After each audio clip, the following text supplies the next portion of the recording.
ومن يضلله فلا هادي له أشهد أن لا إله إلا الله وأشهد أن محمدا عبده ورسوله لا نبي بعده اللهم صل على سيدنا محمد عبدك ونبيك ورسولك النبي الأمي وعلى آله وصحبه وسلم تسليما بقدر عظمة ذاتك في كل وقت وحين اللهم افتح علي فتوح العارفين بحكمتك وانصر علي رحمتك فذكرني ما نسيت يا ذا الجلال والإكرام أعوذ بالله من الشيطان الرجيم بسم الله الرحمن الرحيم لقد جاءكم رسول من أنفسكم عزيز عليه ما عنتم حريص عليكم بالمؤمنين رؤوف رحيم فإن تولوا فقل حسبي الله لا إله إلا هو عليه توكلت وهو رب العرش العظيم أما بعد Hadratil Mukarram ingkang kawula hormati para alim ulama, wabil khusus dumateng Al Habib Muhsin, juga alhamdulillah Habib Qadir Duki dan juga almarhum dan juga sedaya mawon alim ulama ingkang hadir teng oleh Mbah Yai Abdullah Fakih, oleh Mbah Buyut Abdullah Fakih niki ingkang boten kula saged sebut satu persatu. Ingkang boten saged kula sebut persatu. Ingkang kula hormati sedaya aparat pemerintahan, baik ingkang mulai dari tingkat bawah sampai tingkat pusat ingkang hadir rawuh teng oleh almarhum almaghfurullah Buyut Kiai Abdullah Fakih ingkang ke-68 niki. Ingkang kula hormati lan kula sayangi sedaya para pelajar santri ingkang hadir teng Halim Mbah Yai lan kaum muslimin lan muslimat ingkang sampun rawuh menyempatkan diri untuk hadir di majelis yang penuh barokah ini, di majelis Mbah Yai Abdullah Fakih ini. Berhubung alhamdulillah saya nopo namine niki ketiban nopo rane. Iki makane kula manek-manekan manek-manekan nepake grogi. Males kula sing ngomong ini males, tapi kita lebih males. Nah, ini yang pertama, kula atas nama Duriya Duki almarhum almaghfurullah Buyut Kiai Abdullah Fakih mumpung makin lebaran, kula ngaturaken taqabbalallahu minna wa minkum siyamana wa siyamukum minal aidin wal faizin. Mohon maaf lahir batin mbok menawi kula sekeluarga sedaya Duki Duriya almarhum almaghfurullah Kiai Abdullah Fakih wonten salah lepat dumateng panjenengan sedaya, baik ucapan, perkataan maupun tingkah laku. Kula atas nama Duriya, atas nama keluarga besar dari almarhum almaghfurullah Kiai Abdullah Fakih niki mohon maaf ingkang sanget dumateng panjenengan sedaya. Samenika awake dhewe niki Halim Mbah Yai. Terus benika kathah kang tanglet mengenai silsilah, mengenai apa namanya sanad keilmuan dari Mbah Yai Abdullah Fakih. Jadi setiap tamu mohon maaf, setiap tamu datang mesti tanya. Mungkin abah omes-omes manusia. Takon terus sira ngadego, besok ngomongna cerita kena. Jadi nek sing pisan pindho yo ketakon-takon setiap wong takon, setiap wong teko takon. Nah ini yo. Ya iku wis ya. Mau gak mau saya juga makanya kepaksa untuk bisa berdiri sini menceritakan sanad keilmuan dari almarhum almaghfurullah Kiai Abdullah Fakih. Bukannya saya ini, mohon maaf ya, bukan saya ini ya kebetulan saya ini merupakan dari apa namanya zuriyah beliau, merupakan seperti itu. Tapi ya bisa dibilang almarhum almaghfurullah Buyut Kiai Abdullah Fakih ini merupakan waliullah. Bukannya saya secara pribadi membanggakan beliau sebagai cucunya, tidak gitu. Tapi insya Allah beliau ini merupakan waliullah yang sudah yang ada di Banyuwangi. Kenapa begitu saya bilang? Kenapa saya bilang seperti itu? Karena Mbah Yai Abdullah Fakih ini itu merupakan satu kebanggaan bagi kita semua. Kita ini nggak pernah mengenal, khususnya apalagi orang-orang Cemoro gitu. Orang-orang Cemoro ini nggak pernah, jarang lah mengenal, nggak sampai kan Rasul nggak kesini. Terus juga apa namanya, sahabat yang kesini. Nah, untung-untung ada buyut ini. Makanya buyut ini pada tahun 1800 beliau ini datang ke 1890 itu datang ke Cemoro ini. Jadi bisa ceritakan Mbah Haji Umar Mbah Haji Abdullah Fakih ini lahir dari pasangan Mbah Markidin alias Haji Umar Mangunrono. Mbah Markidin ini dari pasangan Nyai Adawilah dan juga Sultan Murabba dari Banten. Sultan Murabba dari Banten, kok bisa Sultan Murabba dari Banten ini ke Banyuwangi? Pada waktu itu Sultan Murabba ke Banten ini merupakan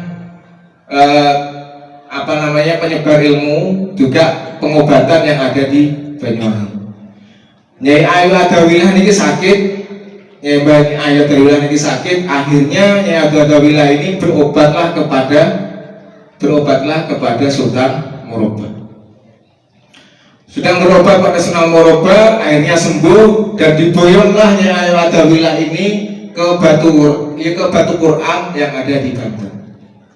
Di sana di Batu Quran, daerah Batu Quran Banten, beliau berumah tangga, mempunyai 3 orang anak. Yang pertama Raden Mas Markidin, yang kedua Raden Mas Martidin, yang ketiga Raden Sayu Martinah. 3 orang inilah merupakan anak dari Nyai Ayu Adawilah. Pada tahun 1771 ini terjadi pemberontakan dan terjadi perjuangan perang Puputan Bayu antara VOC dengan masyarakat Banyuwangi pada waktu itu 1771 1772. Jadi 1771 1772 ini terjadi perang Puputan Bayu. Nah, Mbah Yai Sayu Adawilah dan Raden Sunan Murabba itu ada di Banten 1771. Nah, pada tahun 1818 terjadilah pemberontakan, atau di kata Belanda pemberontakan, padahal kita perjuangan. Pemberontakan haji yang ada di Banten 1818. Terjadi pemberontakan haji yang ada di Banten. Akhirnya Sultan Murabba menyuruh anak-anaknya, 3 orang anak ini pada tahun 1818 menyuruh anak-anaknya untuk lari ke Banyuwangi, menyelamatkan diri yang ada di Banyuwangi. Setelah menyelamatkan diri di Banyuwangi, suruh menemui Mas Pringgokusumo II atau Mas Tolib. Raja Blambangan Mas Tolib suruh menyampaikan bahwasanya siro iku misane teko Nyai Ayu Adawilah. Ngomong teko isun gawa surat iki, sira mlayu ning Banyuwangi krana ning Banten iki wis terjadi VOC membakar habis beberapa pesantren yang ada di Batu Quran, dibakar habis oleh VOC, oleh Belanda. Beliaunya suruh lari ke Banyuwangi, suruh nemui Mas Tolib atau Pringgokusumo II. 1818 akhirnya Mbah Haji Umar Mangunrono atau Mbah Markidin ini dengan adiknya bertiga berkuda dari Banten menuju Banyuwangi.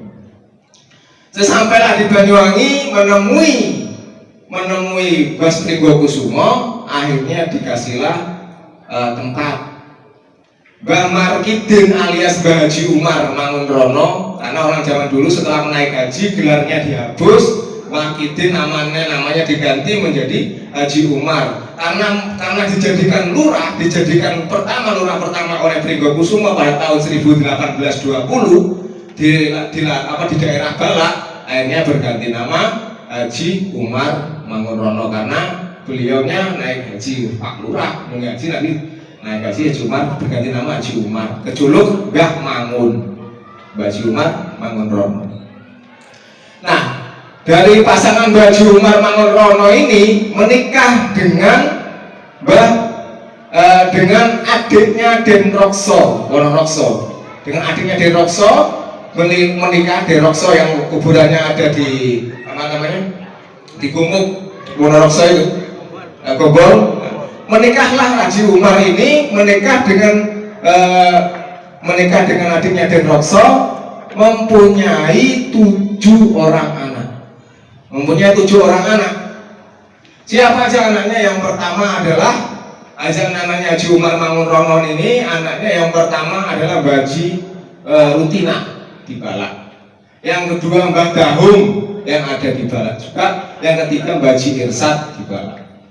Terus anak yang keempat adalah Kiai Haji Rofi'i yang ada di Pakis, Kiai Rofi'i di Pakis. Yang kelima baru Mbah Kiai Abdullah Fakih. Yang keenam itu Mbah Haji Sarbini dan juga Mbah Haji Durrahman.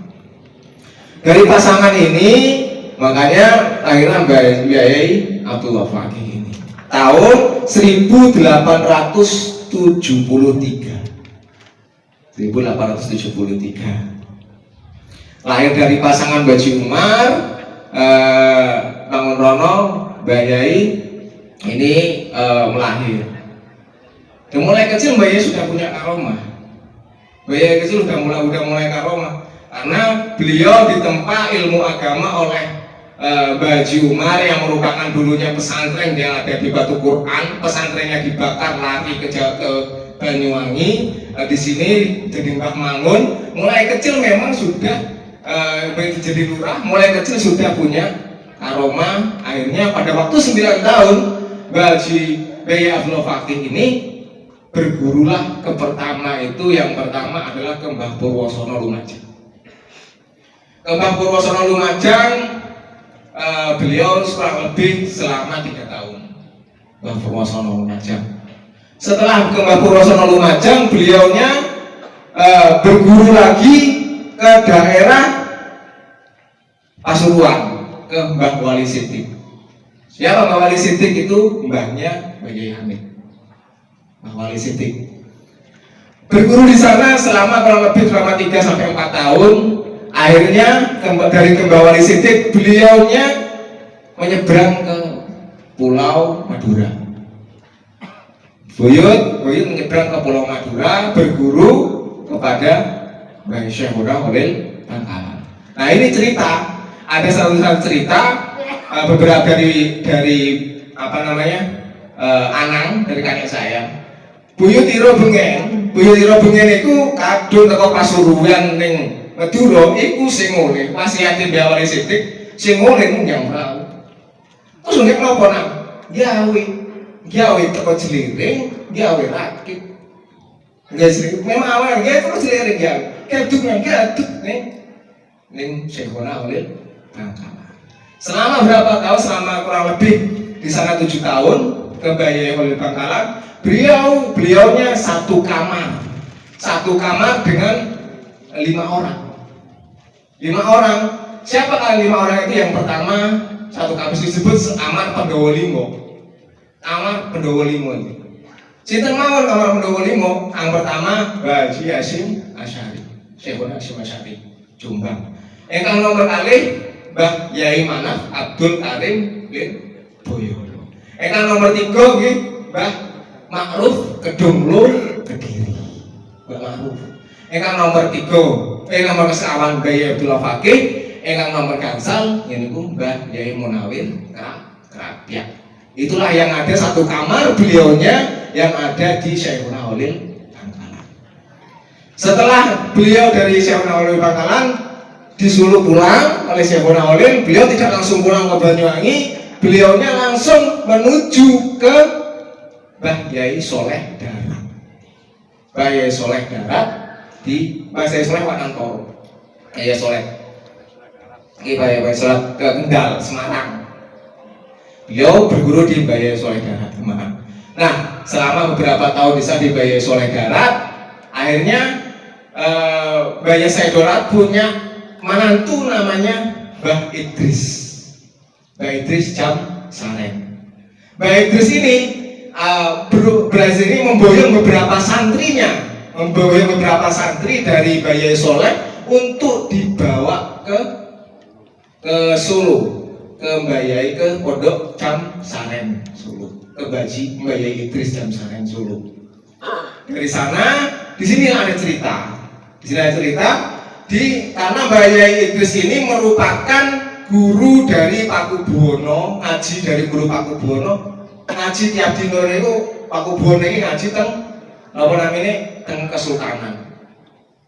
Akhirnya Mbah Yai karena diboyong ambil Mbah Yai Idris Jamsaren diboyong ke Mbah Yai Soleh Darat, dikai kepercayaan, dikai kodame, ketika kodame kon gowokan kitab.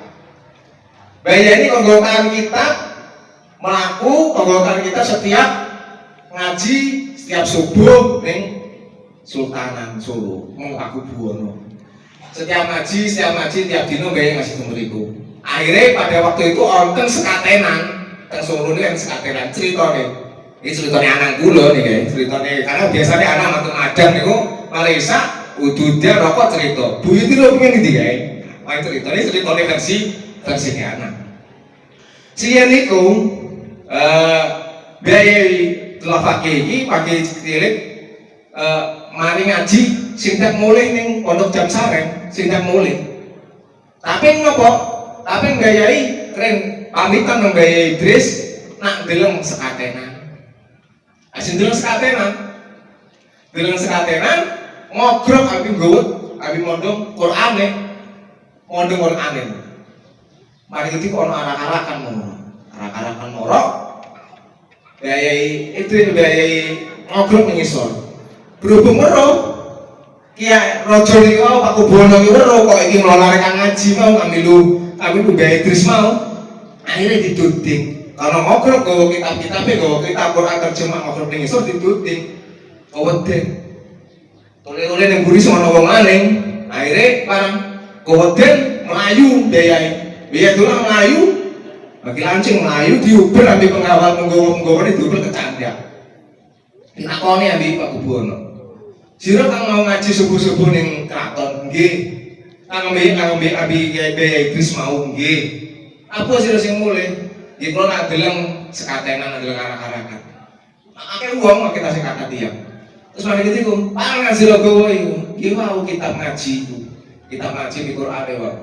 Teng mriku lah moro-moro sira ngadeg kok iso mudhun, iso lungguh, iso sujud.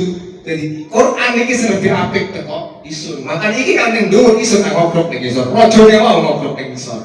Qurane ning dhuwur. Nah, dugi mriku lah Mbah Yai Abdullah Fakih di sira pengine parang. Akhirnya dari sanalah Mbah Yai Abdullah Fakih dikasih uang, dikasih modal, dibiayai oleh Pakubuwono Solo, disuruh belajar ke Mekah. Tapi Mbah Yai tidak langsung ke Mekah. Beliaunya meneruskan belajarnya ke Mbah Yai Syamsuri Cirebon. Dari Mbah Yai Syamsuri Cirebon, baru beliau itu di Semarang. Nah, di Semarang kemarin di Sebagai Soleh Darat, beliau satu angkatan dengan Den Syuhada Kutoarjo yang punya karomah dikubur tidak ada jasadnya dan berganti dari nisan dari utara selatan menjadi barat ke timur. Itu Den Syuhada satu angkatan dengan Mbah Yai yang ada waktu di Semarang. Nah setelah itu Mbah Yai ke Mbah Yai Syamsuri Syamsuri Cirebon Anantoro. Setelah dari Mbah Yai Syamsuri, beliau ke Banten mengikuti jejak tadi. Goleki jejak di Banten di pesantren yang dulunya dibakar oleh VOC, yang dulunya cikal bakal dari Mbah Yai yaitu orang Banten di daerah Batu Quran, menemui saudara-saudaranya yang masih ada di sana di Batu Quran, daerah Banten Batu Quran. Setelah dari Banten beliau langsung ikut haji dan juga menetap selama kurang lebih 15 tahun di Mekah. Di Mekah 15 tahun di Mekah beliau berguru. Nah dari sini baru ditulis. Lo bukan apa kapan suatu kapan segatu ngapa namanya habaib saya buat apa ini udah ditulis. Nah, beliau berguru di Mekah itu pada sanad keilmuan Mbah Yai itu ada 3 hal. Yang pertama sanad keilmuan secara akidah, yang kedua sanad keilmuan secara fikih, yang ketiga sanad keilmuan secara tasawuf. Kadung Mbah Yai secara tasawuf itu Mbah Yai Abdullah Fakih ini berguru pada Syekh Nahrawi Al-Banyumasih.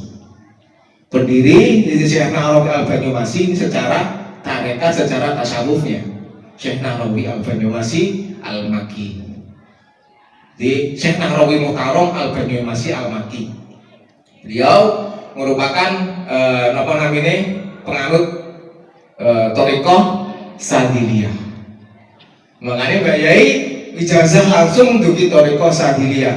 Hal itu dibuktikan dengan apa? Hal itu dibuktikan dengan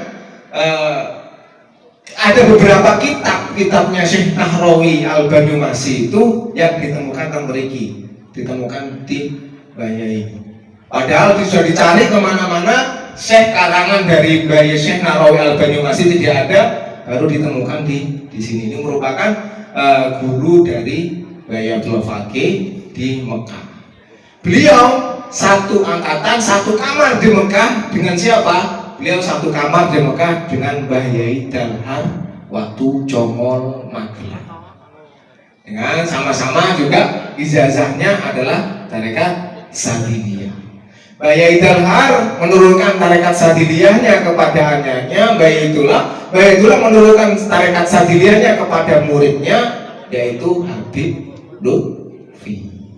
Itu tarekat Sadiliyah. Kalau Mbah Yai menurunkan tarekat Sadiliyahnya ke anak, ke kakek, dari kakek kan dia. Sami-sami tarekat Sadiliyahnya itu dari Syekh Nahrawi Al-Banyumasih. Nah, untuk sanad keilmuan. Nah, setelah itu beliau setelah dari Syekh Nahrawi belajar tarekat, belajar tasawuf, beliau langsung belajar juga kepada Syekh Mahfud At-Tirmasi. Syekh Mahfud At-Tirmasi pengarang kitab Minhaj Jokowi, ya kan? Syarah Minhaj Jokowi. Nah, dari situlah dari Mbah Syekh Mahfud At-Tirmasi beliau belajar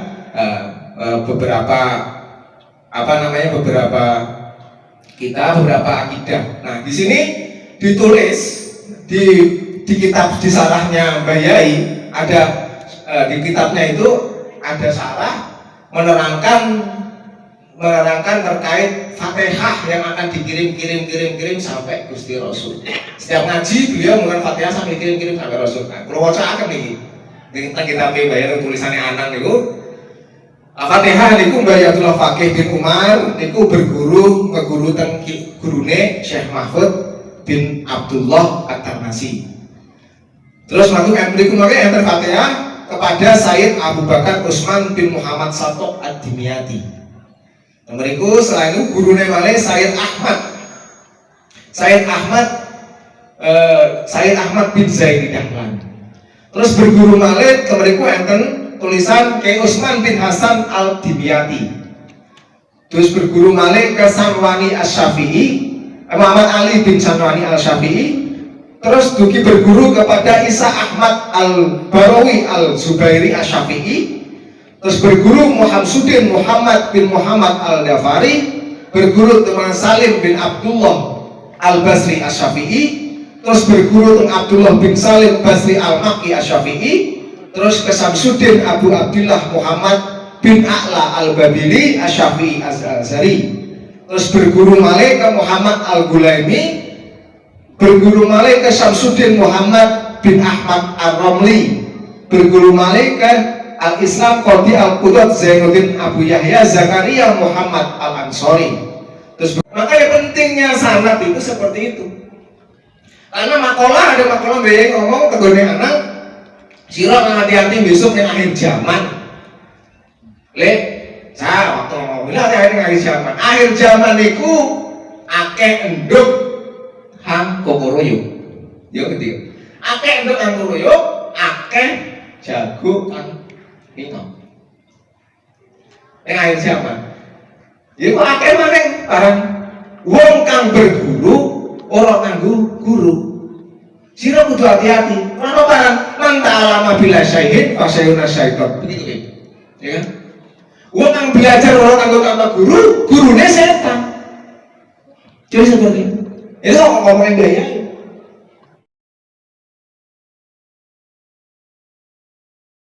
Ambil gayai, ambil buyut itu disimpulkan kalian endok. Disimpulkan kalian endok. Endok niku kuninge merupakan keihsanan, ibadah sira berdua seakan-akan Gusti Allah itu weruh ning sira. Ya. Apa sira sing weruh ning Gusti Allah? Weruh sira bahwa Gusti Allah itu weruh ning sira. Iku hadis Jibril. Rukun Islam ini ku yang salau. Iman niku iman ihsan pancaran nure kuning iku iman. Putih niku iman kuning niku ihsan, putih niku iman. Ini iman tong 6 wau. Amantu billahi wa malaikati wa kutubi wa enam. Mantu niku dibungkus 6 niki wau dibungkus ngene sing leleran, ngene sing cacaran, dibungkus ambi Islam. Islam niki fikih. Fikih niku tegas, fikih niku keras. Kadung fikih sing keras, sing tegas, leleran imane. Leleran do leleran ihsane. Makanya kadung pendekatan secara budaya boten kene ndamel fikih keras. Pendekatan budaya yang barang pendekatan budaya itu ndamel ihsan, ndamel tasawuf. Temene kok tasawuf boten enten ingkang namine suudun boten enten kabeh husnudun. Kabeh tasawuf. Makane wali-wali siyen Abu kok sing keras dalam menggunakan Islam terutama usia di Banyuwangi kok nabu niku enten kebo-kebo kok nabu niku enten larung kok nabu niku enten seblang kok sing napa namine keras nganggone karena pendekatane dayai teng murid-muride aduh ono budaya seperti itu pendekatannya